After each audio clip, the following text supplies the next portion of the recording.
আসলে টানা একদিন জার্নি করার পর বাসায় এসে যদি দেখি হঠাৎ আবার মেহমান আসবে তাহলে কেমনটা লাগে। তাও আসলে আমি মেহমানকে আপ্যায়ন করতে অনেক পছন্দ করি।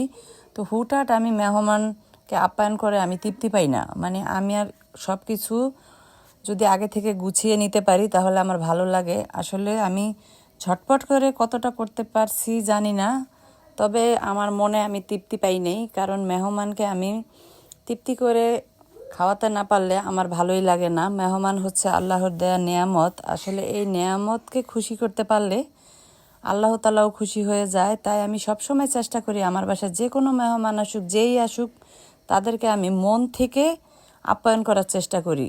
আর সেটা যেই হোক, সেটা সম্পর্কে দূরের হোক কাছের হোক, সেটা আমার কাছে বড় ব্যাপার না। সে আমার বাড়ির মেহমান, সেটাই আমার কাছে বড় ব্যাপার। তো আজকে জানি না কতটুকু করতে পেরেছি। তো আজ এ পর্যন্তই।